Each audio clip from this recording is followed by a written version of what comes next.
Thank you very much for this wonderful conference. I'm going to talk about Bukowski and music. I have this first illustration. This is from the very first story Bukowski published.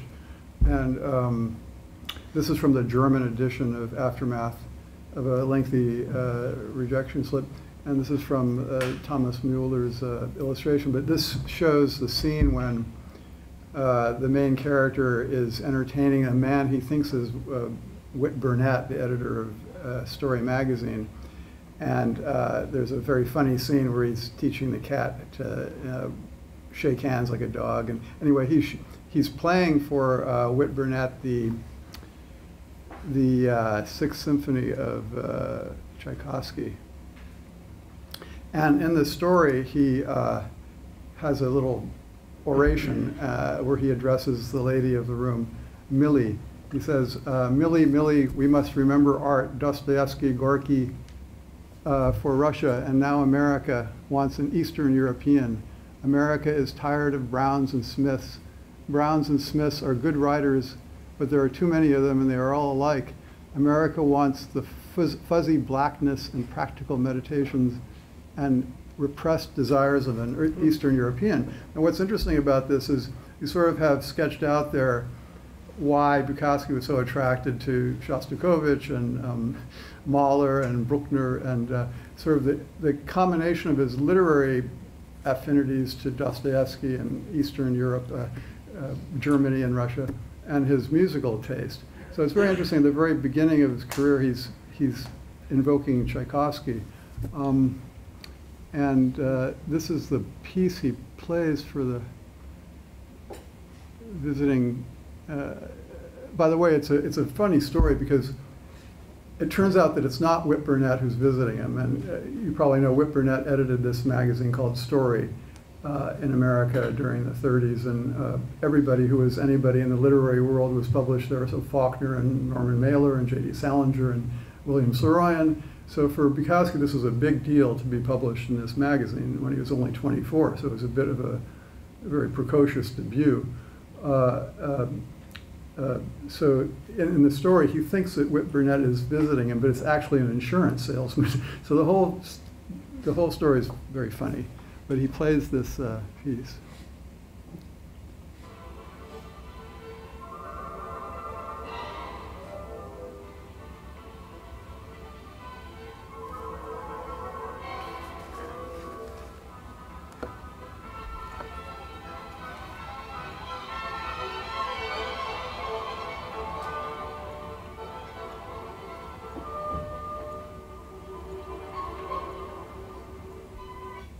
So, and the dialogue here, he's telling him, I want you to notice, I said to Mr. Burnett, the section which brings forth the marching movement in the symphony.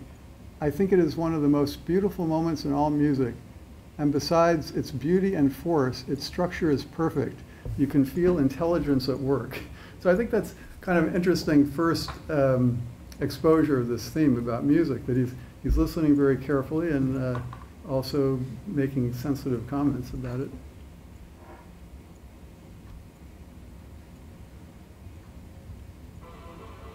The next one, how did you say? Oh, this one. Okay. Now the next story is Hard Without Music. This is 1946. And you sort of start to get his own aesthetical view of these peak moments. I mean, what interested me about this theme is Bukowski describes these, what he calls goose pimples. And this interested me because I played piano since age 8, but it wasn't until I was 16 that I discovered Bach. And I had these feelings like Bukowski of, your hair stands up. It's a very curious phenomenon of, and psychologists have studied this, whether it's the dopamine, what's happening in your body and mind when you get inspired by music. So that theme interested me personally. But here's interesting in this story. What he's doing is he's he's selling his records because he's poor and he has to sell them, or he goes to these record stores and returns them, and then he gets in replacement 2 or 3 more records and is able to listen to more music that way. And in this story, these 2 nuns come to his apartment to buy the records from him, and one of them is named as Cecilia. Now, that's an interesting sort of allusion, I think, as Saint Cecilia was the patroness of music, right? So he's got that maybe encoded in the story. And he describes, you are listening haphazardly, carelessly, and then through the lazy sheen, you have effected almost upon the sheen, climbing upon it, through it, entering, thank you, entering lively upon the unguarded brain, in comes the melody, curling, singing, dancing, the full potency of the variations, the counter notes, the gliding cool and utterly unbelievable in the mind, in the kindness of it, like the buzzing of countless little steel bees whirling in ever heightened beauty and knowing. A sudden movement of the body, an effort to know will often kill it. And after a while you learn this, you learn not to kill music. I guess that's what I'm doing now, isn't it? So I think he's, trying to describe what that feeling is that you have when great music affects you physically.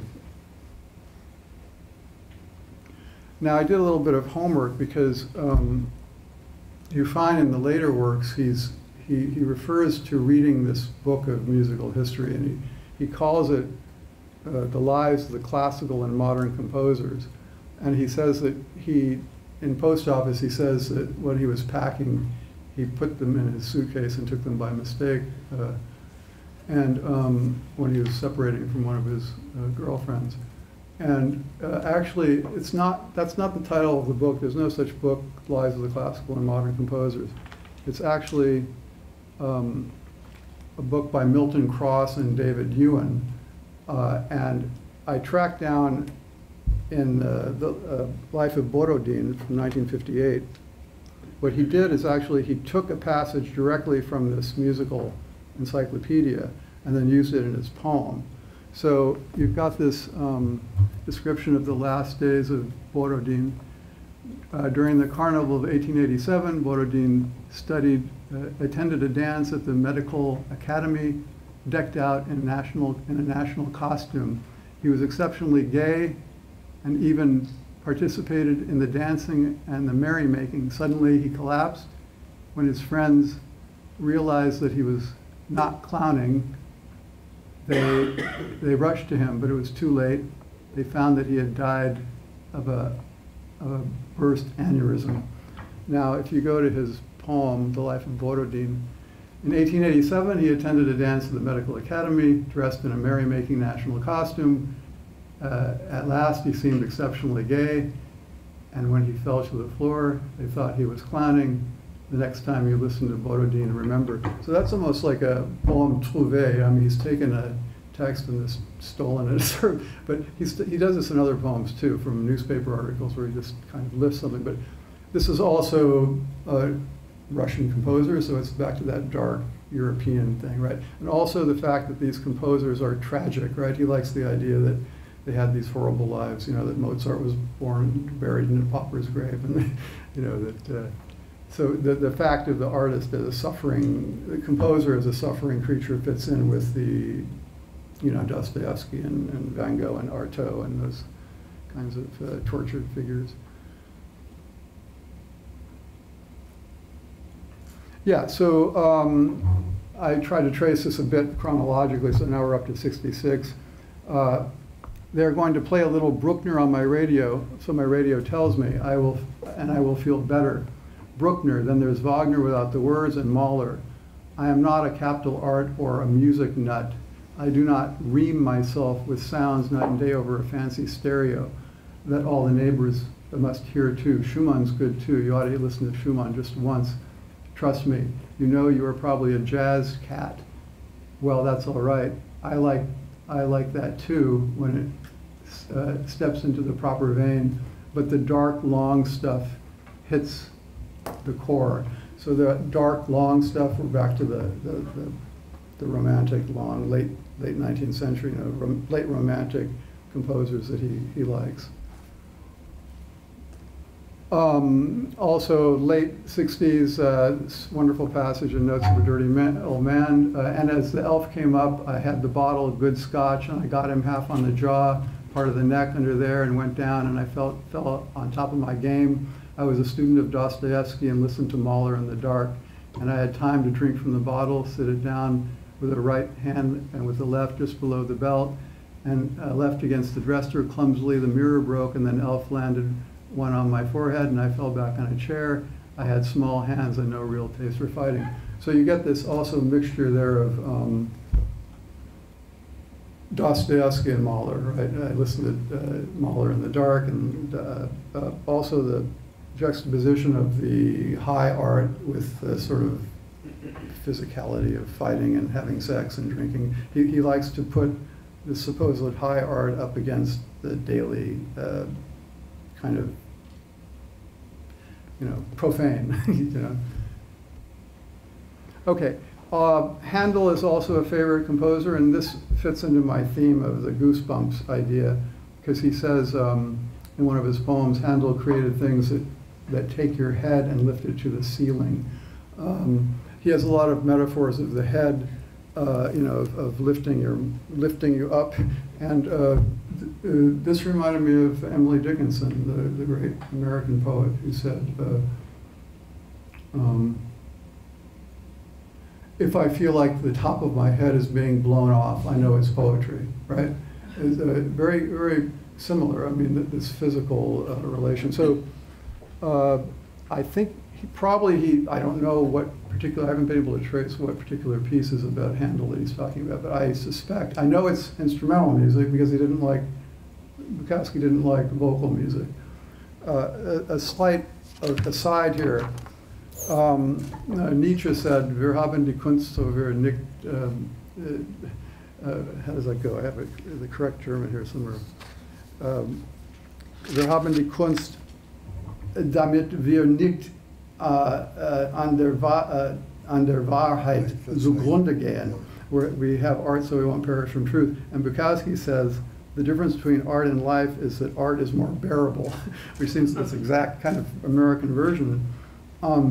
So that for Bukowski, this Nietzschean notion that music and art is something that makes life endurable. But Schopenhauer comes up here because,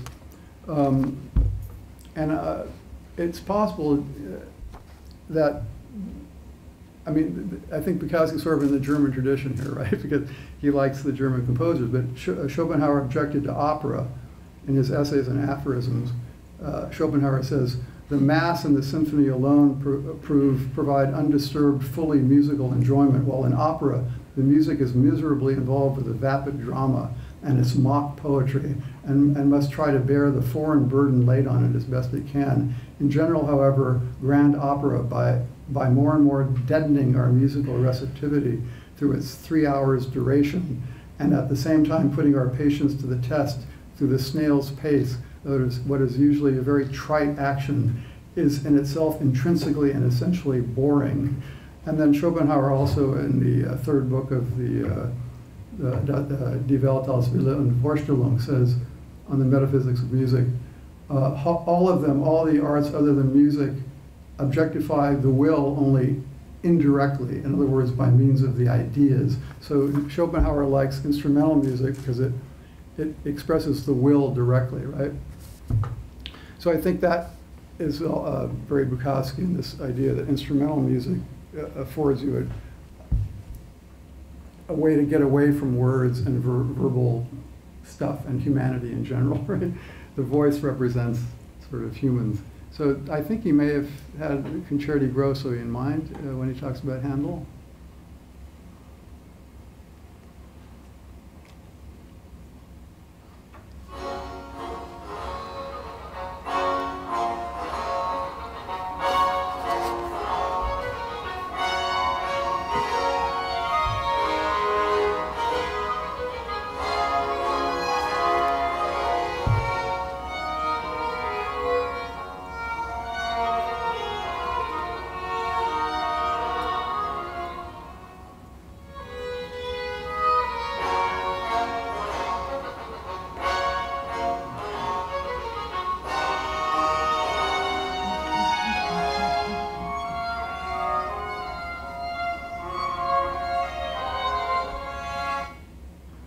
And Handel is also used in the in Barfly.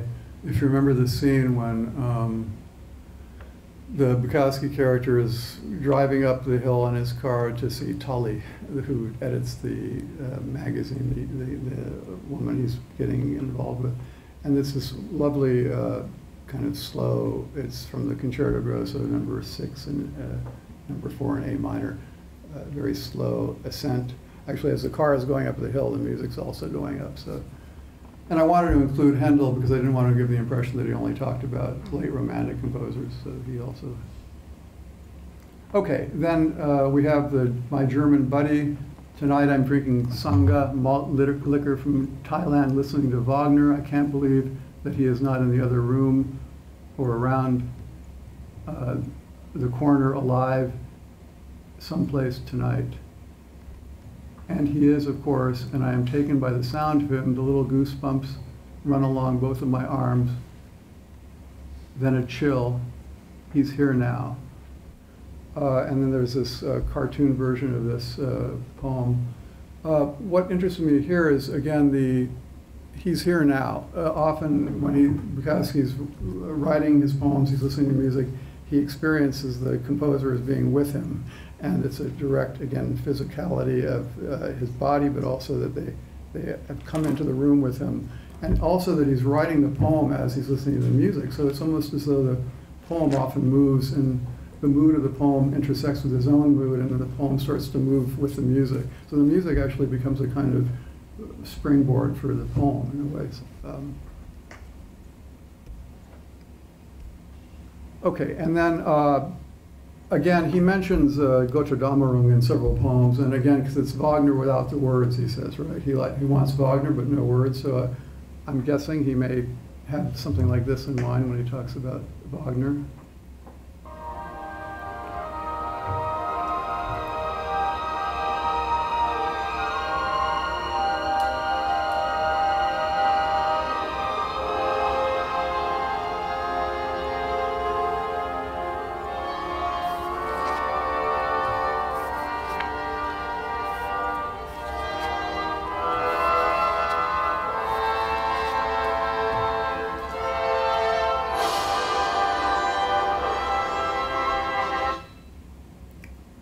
Okay, and finally, Shostakovich. This is one of his very last poems I tried to do quickly in 15 or 20 minutes from 1944 to 1991. So this is 2 a.m., which is a terrific, uncollected poem where he's listening to Shostakovich's 10th Symphony, which has a very long first movement, like 22 minutes long, slow movement, but then it's followed by an allegro, a hair-raising, terrific allegro movement. And he's describing at 2 a.m. is when at 2 a.m. is when they would close the bars in Los Angeles, right? So he's kind of talking about this painful period of his life when he was alone and suffering, and but as the music goes on, he says it's closing time, but my wounds are also closing, right? He feels his sufferings are starting to get healed, and they're getting healed as he's listening to Shostakovich, right? So it's almost, the music provides a kind of cure for his suffering. And this is, I'll just play you a bit of this second movement.